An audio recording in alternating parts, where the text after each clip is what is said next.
welcome back to the Constitutionals Podcast. I'm your host, Chad White. If you didn't know, this is the premier podcast for the website, cpluscomedy.com. Like I just said, it's a website. Go there. Welcome back in. We are at episode 336. And quite frankly, I think I'm still reeling from the music. I turned down the music on the using the recorder, the audio interface, and quite frankly, I think it was too abrupt. So that's what I'm thinking about. That's what's going through my head right now.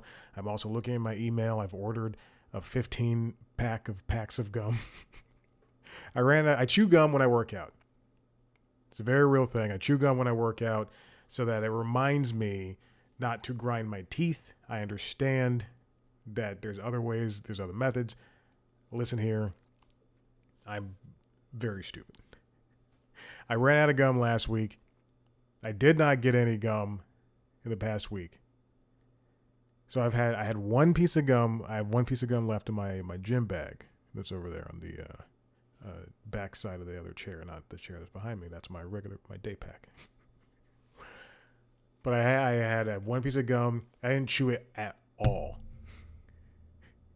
I said, I can't chew any gum this week. This is my life. I have nothing going on. My cat's dead, and Maverick is acting up. So this is truly all I have. And I don't even know if I mentioned that. Yes, Nova passed away. It's very sad. I don't want to talk about it. But I finished the gum last week. I had one piece of gum left.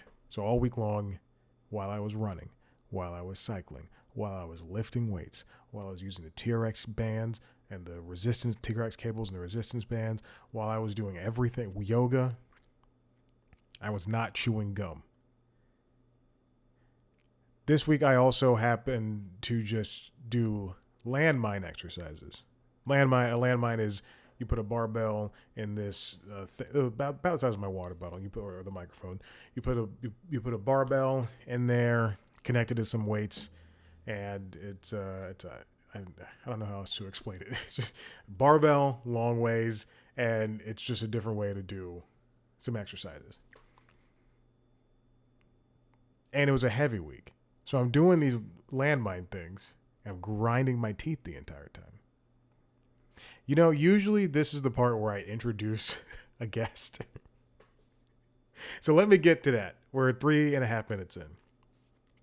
I just spoke to Felix Wolfe. Felix Wolfe is a wonderful young talent from the world of acting. He's on the TV show Grosse Pointe Garden Society. You may recognize him if you are like me and you watch children's shows. You may recognize, I do watch children's shows. You may recognize him from Gamer's Guide to pretty much everything, and Raven's Home, which is the spinoff to That's So Raven. He's also in Pete the Cat. It's pretty cool. Anyway, he's in Grosse Pointe Garden Society playing. This is not a spoiler. A main character's bastard son. I don't know if I would put it that way, but he plays a real kind of smart. This is not an insult, but his character's a smarmy type. I sat down and I talked to this guy. He's very nice and he is so smart. If I was his age and smart, if I was as smart as he is now when I was his age, and down to earth, he's a nice guy. And he dresses well. I'm jealous. Meanwhile, I'm just this slub. I'm a slub and a schlub. Wearing a shirt from Target. And I'm wearing Adidas shorts. I think I got them from TJ Maxx. Where's my underwear from? Columbia? Is that what it's called? Yeah, it's Columbia. I'm wearing 2 brands, baby. I'm doing pretty well. What's my watch? A broken Garmin watch. What's my headphones? Stolen Bose QC35s, baby. I took these from a job I was laid off from. They owed me. Felix Wolfe. If you want to see a video version of this interview, go to youtube.com/C+comedy, where you can see me talk to your favorite celebrities. If you want to follow Felix Wolfe online. Follow him on Instagram at the Felix Wolfe. He's a good guy. Anyway, when we come back, we will talk about the rest of whatever this show's about. Now, you can enjoy the wonderful, the smart, the artist forward, Felix Wolfe.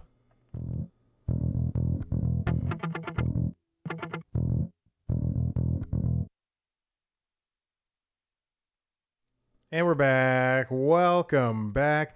I have to give it enough buffer time so that when I edit the video, I can just remember to do this. I have to turn off the iPad. There's 27% battery left, and we know how long I can talk.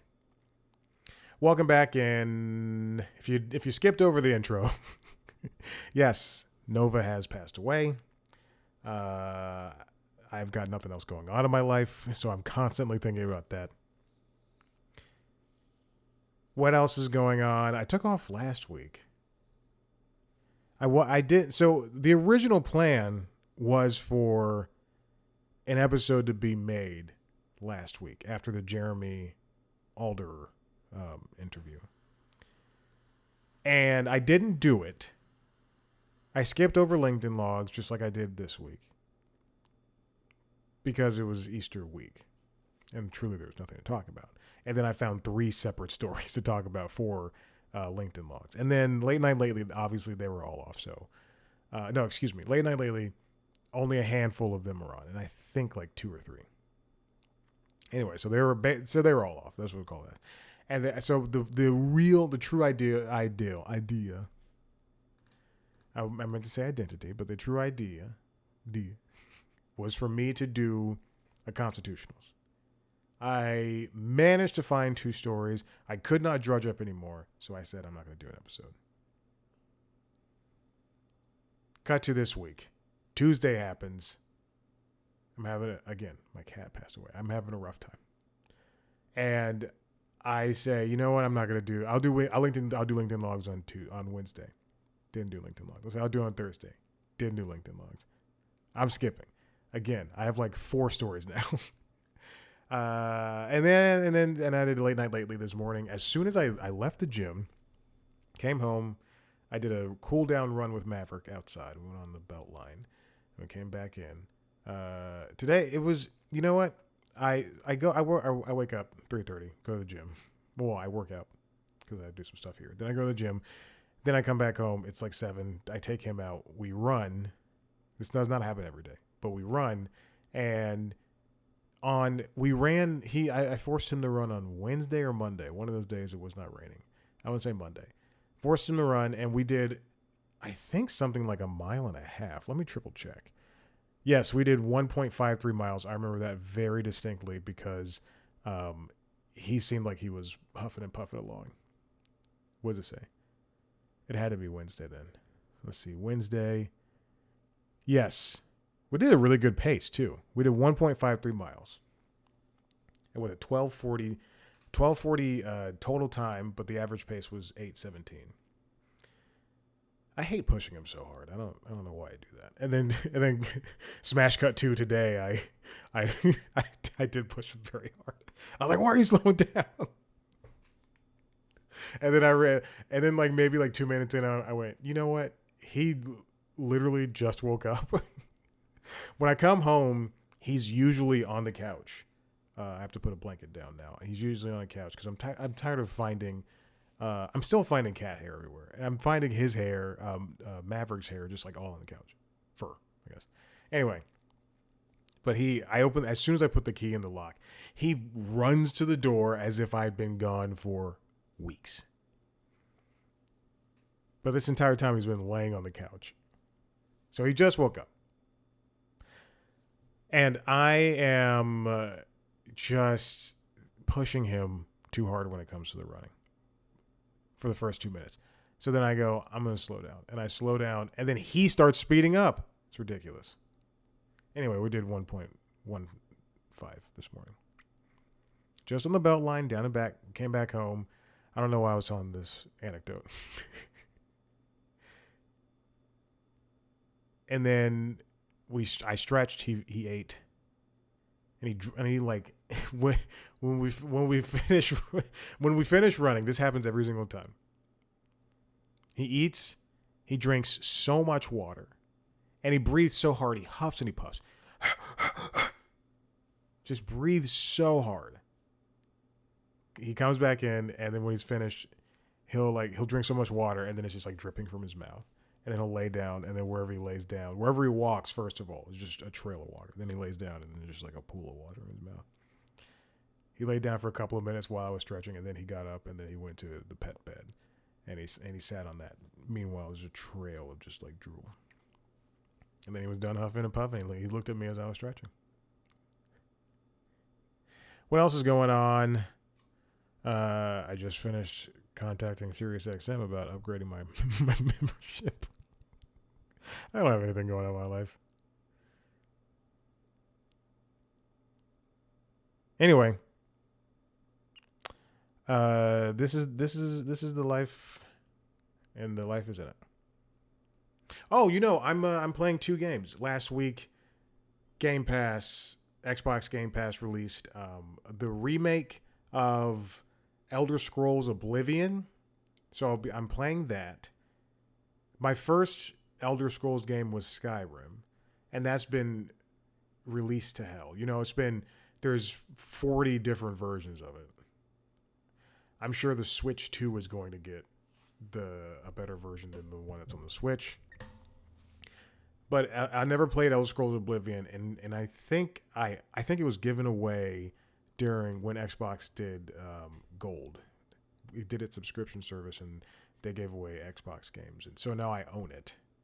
Anyway, I'm playing the remaster, and it looks good. I can only assume that Elder Scrolls 6, whenever that comes out in the next couple of years, I assume for the next set of the next generation of systems that it's going to look similar to what Elder Scrolls Oblivion is. Whereas Skyrim looked fantastic. If you look at Oblivion, the first Oblivion, and then this remake, it's night and day. If you look at Skyrim and this Oblivion remake, it's great. But there's still the requisite Bethesda bugs that come with playing Oblivion. And in fact, I don't like to look at things online, but I would in my RSS feed, yes, I read so many news sources that I have RSS feeds set up. In my gaming RSS feed, I saw an article concerning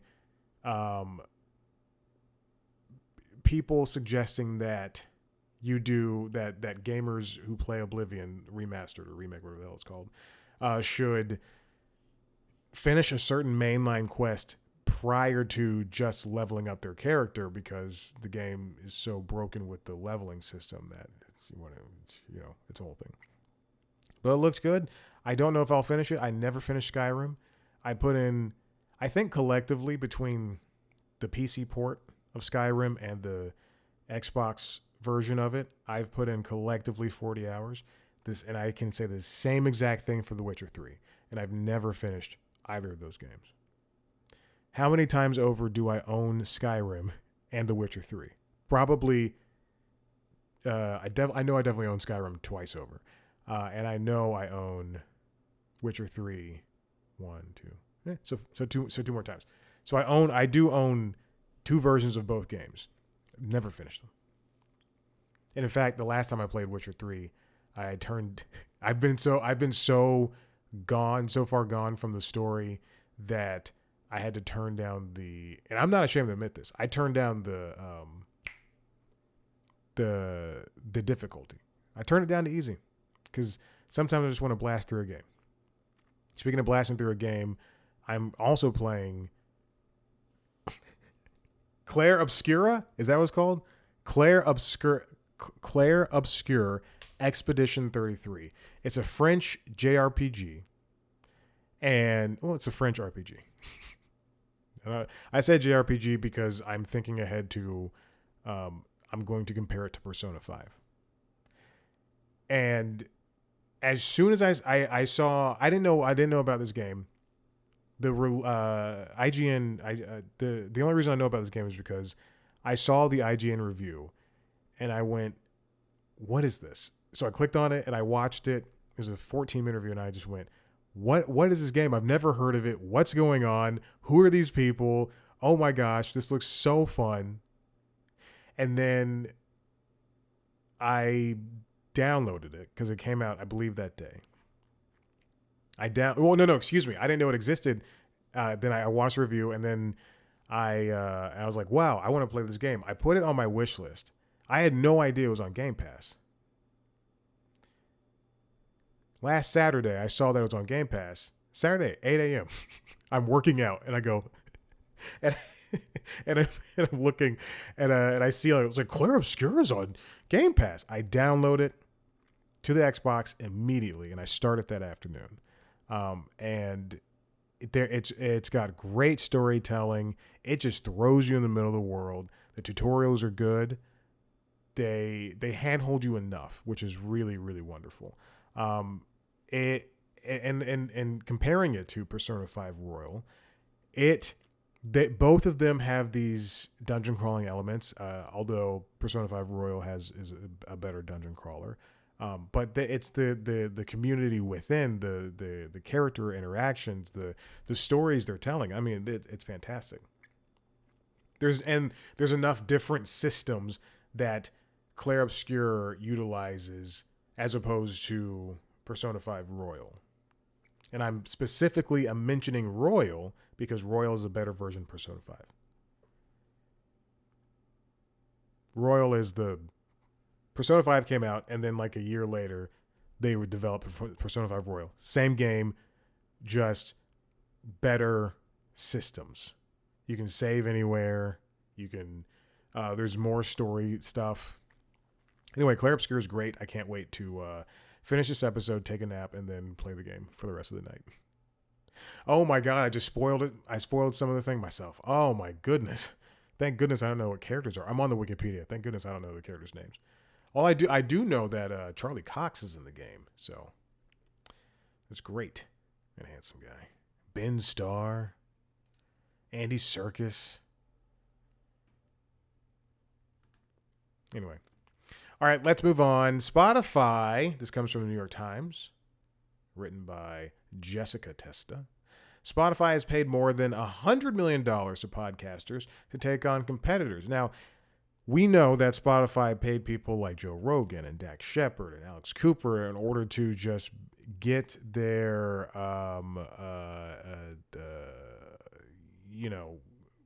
podcasting bases lifted. And before I get into this, I want these media companies to understand that podcasters they were making good money before, but they were not making, all this money that these people are making now. Before Smartless and Conan, it was truly just people word of mouth spreading their names or going on tours. Like, look at Comedy Bang Bang. Comedy Bang Bang should be making as much, if not more, than the Smartless thing. But it's just, it's the name recognition. Now this money thing, $100 million since January to podcast publishers and creators. Since January, that's what Spotify says. The payout is the result of a program introduced in 2025 that opened up a new revenue streams to eligible hosts, but it is also an attempt to draw more creators and their audiences to Spotify, as the rise of video podcasting has driven many of them to YouTube. Video has come to dominate podcasting. More than half of Americans over the age of 12 have watched a video podcast, which is primarily on YouTube, which is why YouTube which is part and reason why YouTube is so big right now. People are just sitting there watching, 40-minute episode or 2-hour-long episodes of their favorite shows for free instead of just listening to them. You're still getting the same ads. You're probably getting worse ads on video. Here's a little tangent.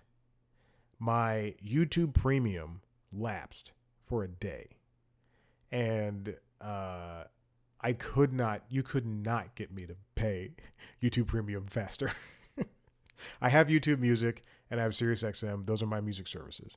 I would love Apple Music because I have one Sonos speaker, and you can't see it. It's hidden behind a plant over there, behind the pet snacks, pet treats. Yeah, pet snacks.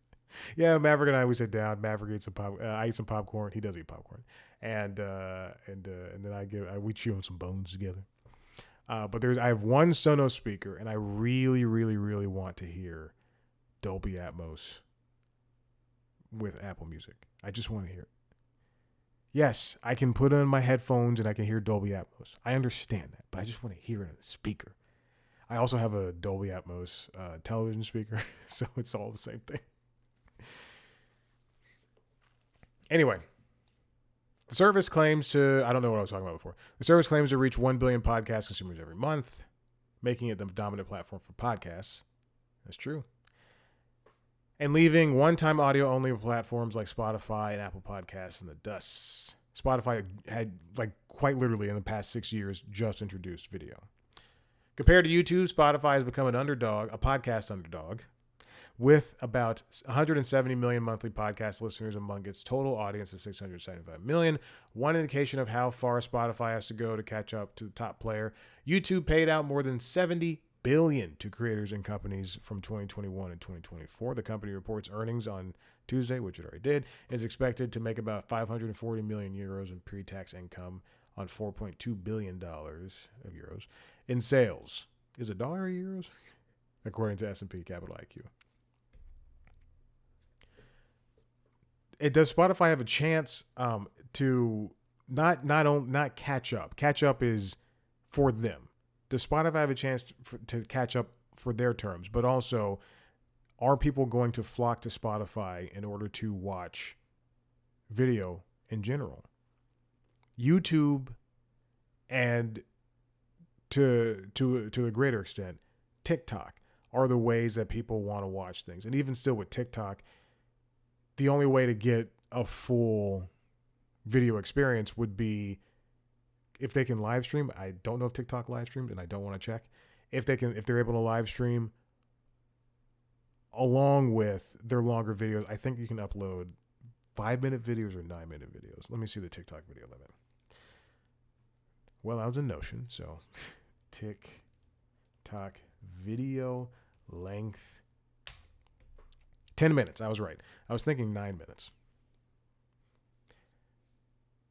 But YouTube is right there. YouTube's on TV. YouTube's on iPad. YouTube's on. I updated my Switch yesterday, and I'm getting ready for the Switch 2. I won't be able to buy it, but I'm getting ready for it.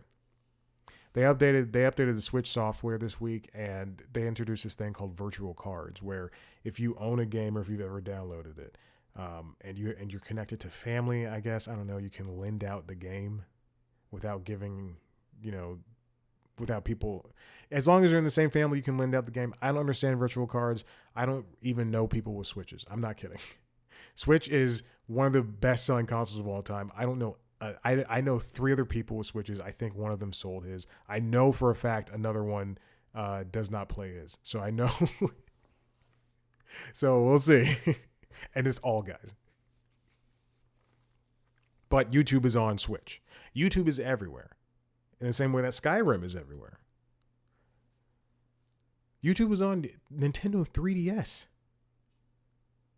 Netflix was on Nintendo 3DS. And that's where I watched an entire season of Orange is the New Black. Very true. I watched it in bed. I didn't have a TV in my room, and I was just watching. If you can imagine, just 2 screens. I don't even think the bottom screen was for the timeline, I believe.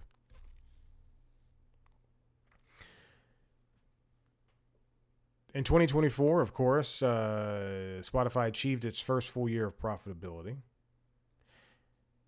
The new partner program aims to chip away at YouTube's dominance. Spotify previously paid creators only by sharing advertising revenue with them, much like YouTube.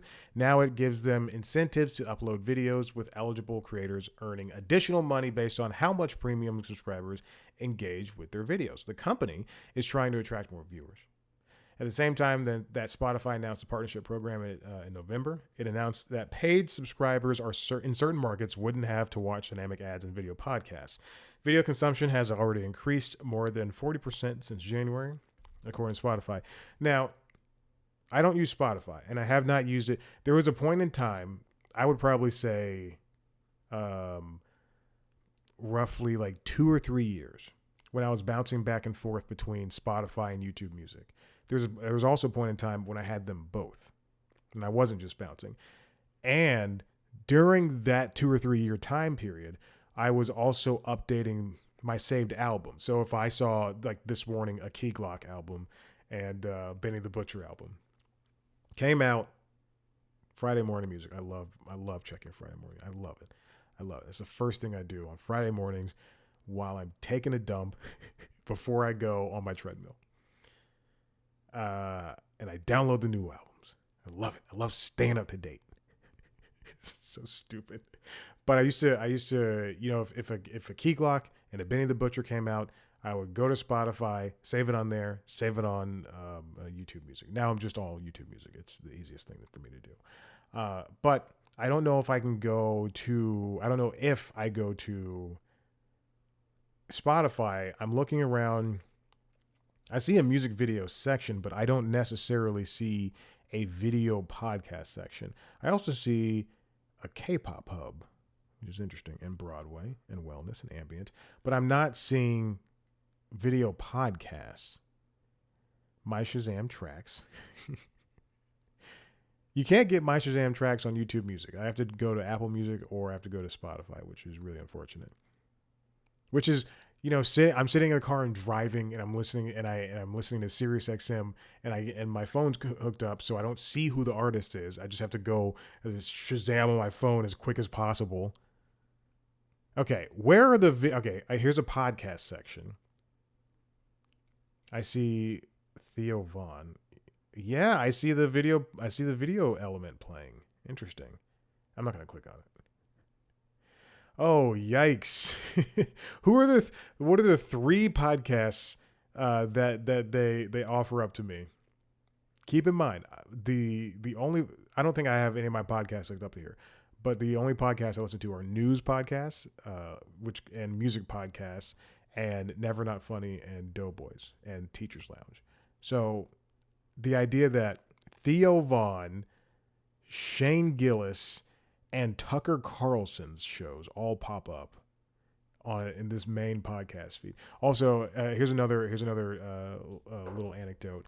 Yesterday, SiriusXM announced they lost a lot of money in subscribers, and I just goaded them out of $3 for my subscription.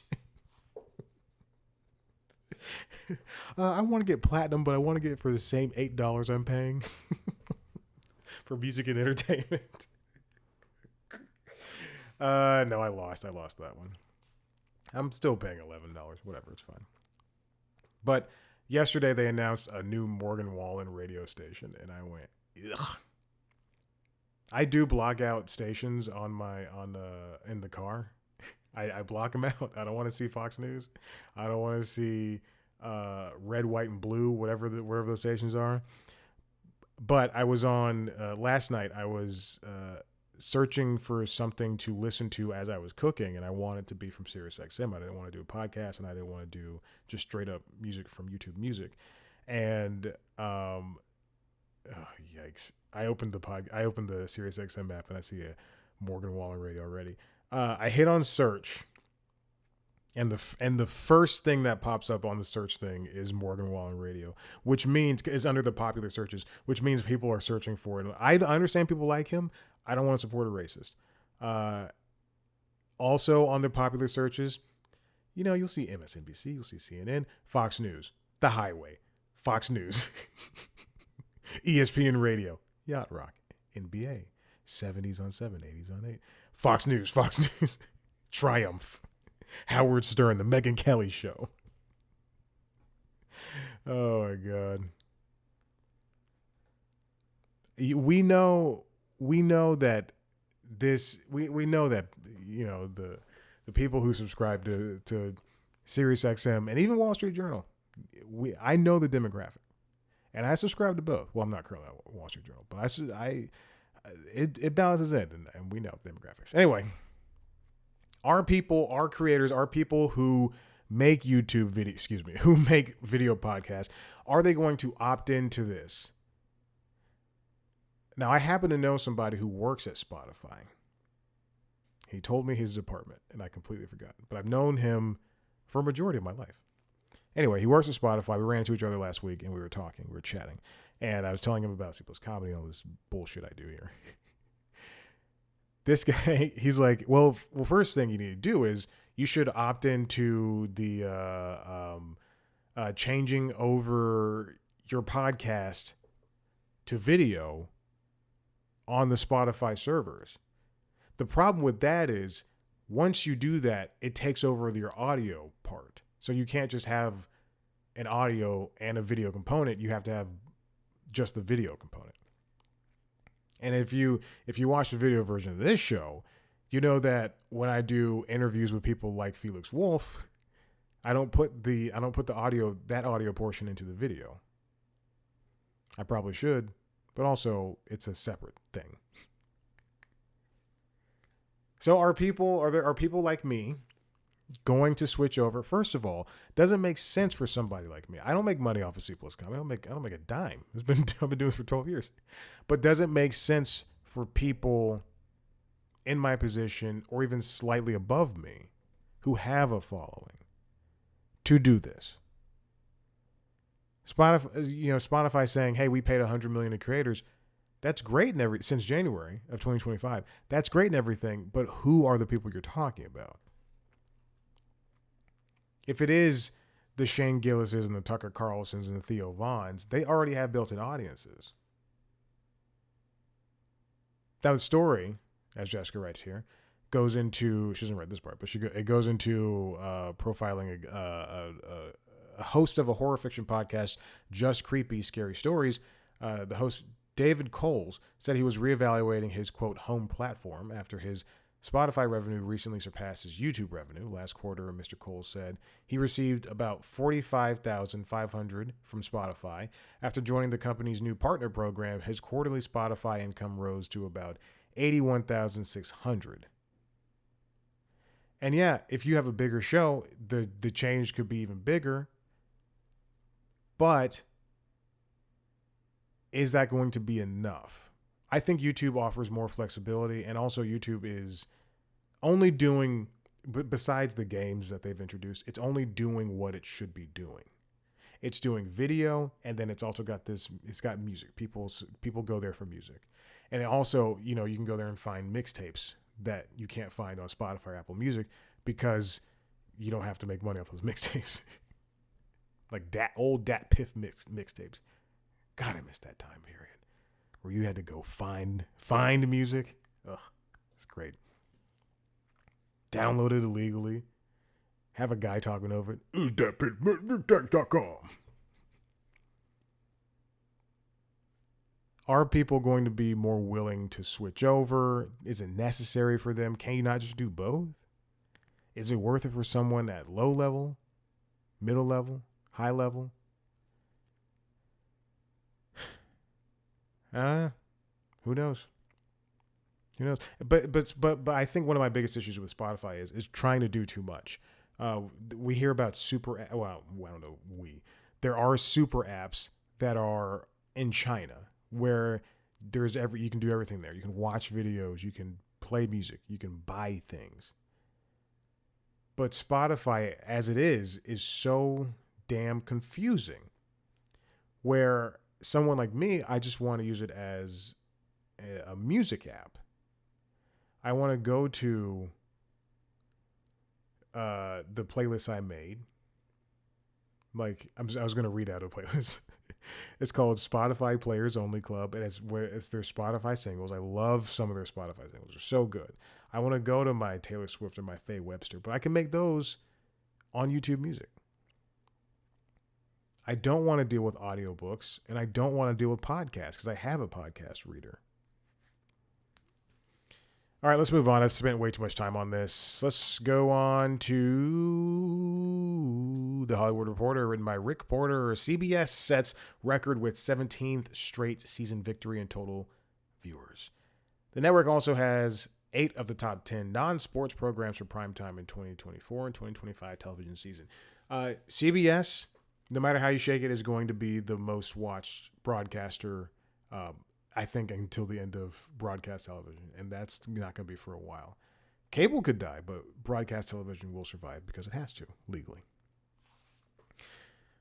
The network is set to finish its 17th straight season as the number one broadcaster among all viewers in primetime, a streak that dates back to 2008-2009. The 17th consecutive season wins tops the previous mark, also held by CBS, of 16 straight from 55 to 70. The thing is, people in Middle America love watching CBS because CBS makes shows for them. CBS has shows for people who, like, they love Big Bang Theory. They wanted to watch Young Sheldon. They watch Young Sheldon. They love nation expanding a show about a guy named Tracker. I don't know what the show's about. I don't know. He finds people. Then they're gonna watch Justin Hartley and Tracker. You want Matlock? A Matlock reboot that's accessible to everybody, not just elderly people? Speaking of which, I love Matlock. I also love Ghost. I just watched the latest episode of Ghost. It's fantastic. They make game shows. I was thinking about this morning, An Amazing Race and The Survivor. But I was thinking about this morning. A couple of years ago, CBS said that they were going to start putting more diverse people in their shows. They're going to start doing 50% more diverse people. Like, it had to be 50% people. And it's worked out. We've had great seasons of Survivor and The Amazing Race. Great, if not bland. I would love to see a little bit more fighting on The Amazing Race. There's a couple on The Amazing Race right now. I believe their names are Jonathan and Anna. And they've gone through it personally. You can go watch their story. And I do feel for them, but the way that this man speaks to her, my goodness. Whew. I was like, oh my gosh. Oh man. Whenever things get heated, he shuts down. And as a man who shuts down, I get it. But buddy, she came back. You better talk to her on television. You better talk to her. If I had a beautiful woman like that, I'd be like, and I love you. I'm so sorry. We are fighting. I do apologize. You're doing a great job. Then fight in the hotel afterwards. Now, there's also good news across the board. Among the big 4 broadcasters, 3 have improved their primetime averages from this time last season, and the 4th, ABC, is even with its year-ago numbers. I mean, this is great. You know, besides the Super Bowl, besides the Olympics, sports stuff like that, it's important for these shows to be able, for these networks to be able to continually produce great numbers, because then they'll be making better shows. Unfortunately, before even we had these numbers, we've lost. I'm looking at a headline right now that is throwing me off, but I'll get to it in a second. But we've lost a lot of shows on the way. Now, there's two FBIs. I believe they canceled 2 FBI shows, but they're bringing in a CIA spinoff. There is a 3rd Big Bang Theory show that was brought on this year, Georgie and Mandy's First Marriage, and that's in the top 10 of their shows on CBS. There's also, oh goodness, there's a 4th Big Bang Theory show coming. I believe that's just going to be on Paramount Plus, and that's going to be a spinoff. Elspeth is a spinoff of a spinoff. It's a spinoff of The Good Fight, which is a spinoff of The Good. No. What is it? The Good Fight? The Good Wife, The Good Fight. Yes, it's a spinoff of Good Fight, which is the spinoff of Good Wife. I can't understand. That, I mean, with all that known, besides Blue Bloods,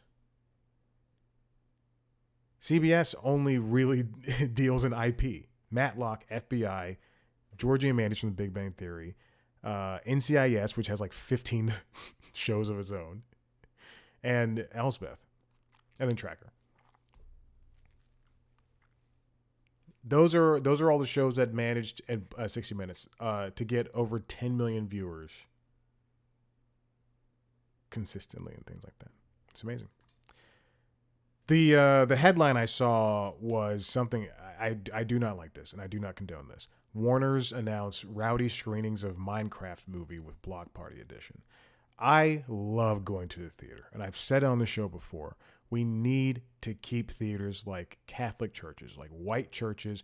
Keep them silent. You sit there. When it's time to laugh, you laugh. And when it's time to cry, you cry. I don't want to hear people talking. I don't care what the director says. I don't care what these people... Just if I go to a movie, it needs to be quiet.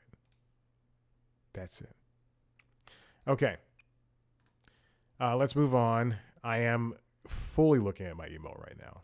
I gotta check my... I'm freelancing. I have to check my freelance email. What? Sorry, I just saw something that pissed me off. Okay. And finally, this is great. I love this idea, and it's going to work the way I hope it's going to work. This comes from The Hollywood Reporter, written by Scott Feinberg. Oscar voters can no longer vote in a category unless they've seen all the nominees. And then Clayton Davis at Variety wrote, Oscar's new voting rule explained how the Academy plans to enforce mandatory viewing. So, a lot of these movies, I hate to say this, it's a popularity contest. Sometimes you have to play the game. That's what happened with Monique, and she called it out, and then she was kind of unfortunately blacklisted for a little bit after she won her Oscar and did all that stuff. But you kind of have to play the game. You have to go appear on talk shows. You have to go to these luncheons, these galas, and all this stuff to campaign and say, hey, possible Oscar Academy voters, look at me, hey, look at me. And this is a great rule. I love this idea. You have to now have seen a movie or a show in order to vote. SiriusXM just emailed me. I just want to let you know. It's a real serious day. Oh, dude. Is that the title? No, it's Felix Wolfe. I forgot. Oh, darn these interviews.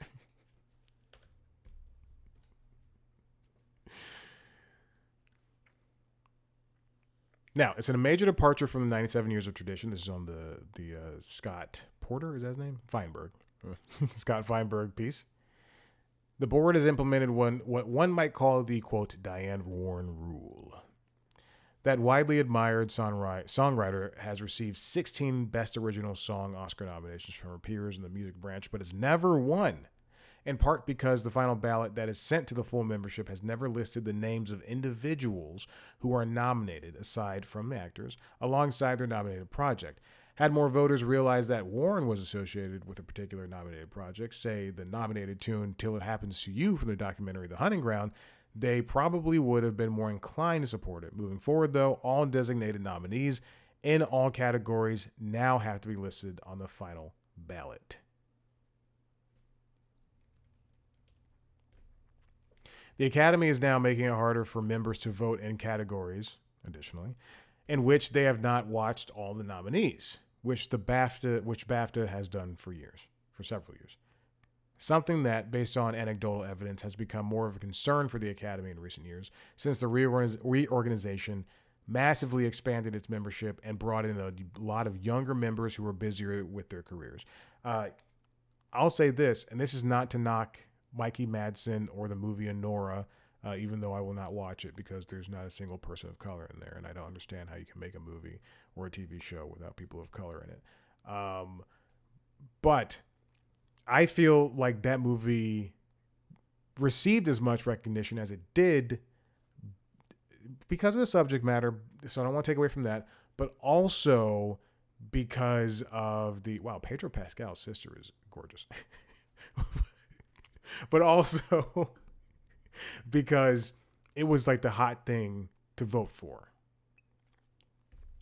In the past, voters were always asked not to vote if they hadn't watched all of the nominees, but the process operated entirely on an honor system. Moving forward, though, the Academy's e-voting system in the final round of voting will not allow members to access the ballot for categories in which they have not demonstrated that they have watched all the nominees. The Academy will track viewing via the members-only Academy Screening Room streaming app. As for films consumed elsewhere, like the screenings and film festivals, etc., members will have to fill out a form declaring when and where they watched a film. They had to do that previously in the preliminary and nomination rounds for Best International Feature, Animated Feature, Animated Short, and Live Action Short categories. This will presumably result in less coattail voting, which is wonderful. We need to have more forcefulness of this voting. This is great. We need this. People need to. It's like things shouldn't just be a popularity contest. The app thing makes a lot of sense. When I was at Warner Brothers, we had a streaming app. And it was wonderful to be able to watch things ahead of time, to watch things that aren't on Max at all. In the same vein, as a press person, I get access to some screening rooms, including when they had one, the Comedy Central screening room, and I get access to Paramount and sometimes Fox. And never Disney, never Netflix. Have I asked for Netflix? Oh, you better believe. Have I asked multiple times? You better believe.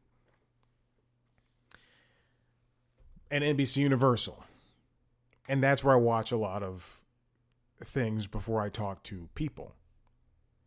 I love this idea.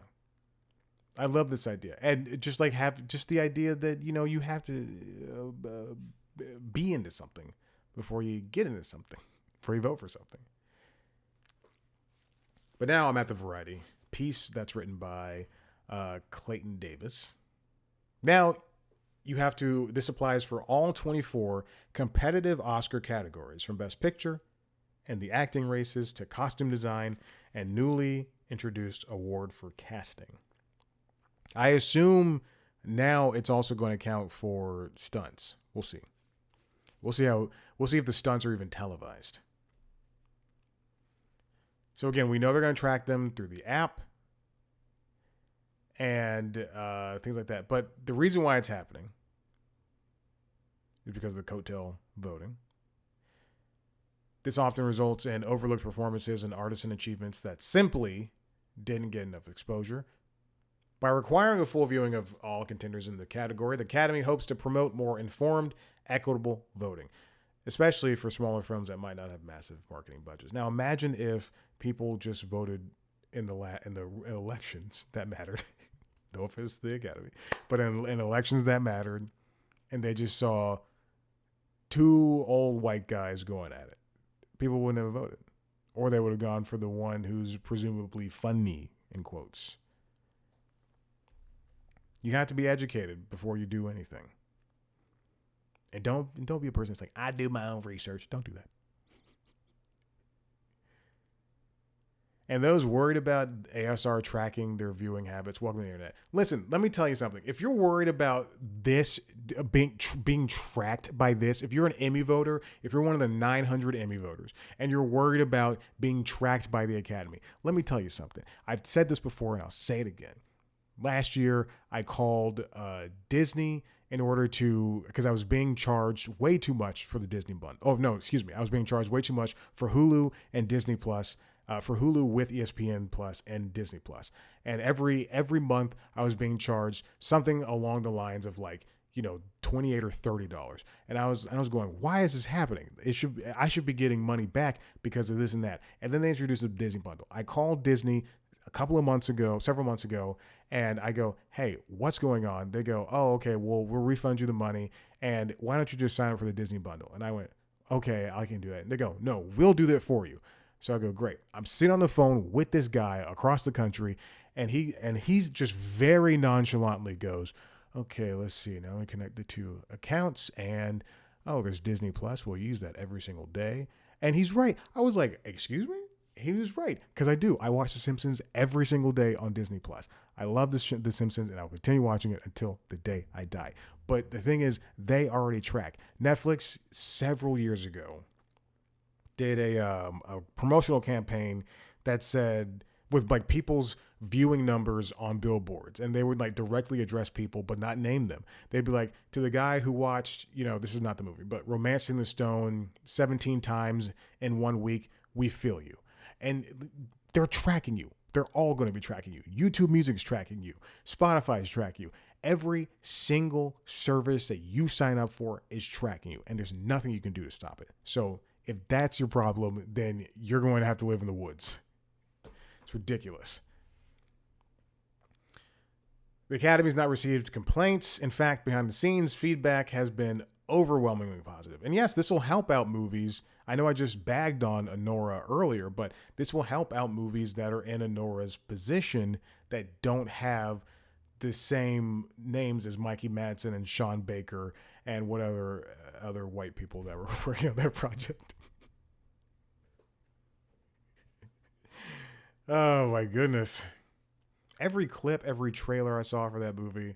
And then I went to IMDb and I was like, oh, okay, maybe I'll give it a shot. And I went to IMDb and I went, nope, not happening for me.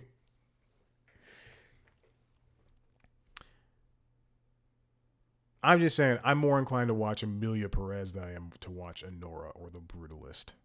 That doesn't mean I don't support their stories. It just means that I don't want to see those stories told those ways. And Conclave. I have to be very nice about Conclave. People ask me. I've been asked a couple of times this week because the Pope died. I've been asked a couple of times in the past week that, I've been at the dog park. You seen Conclave? No. Oh, you have to watch it. I'm good.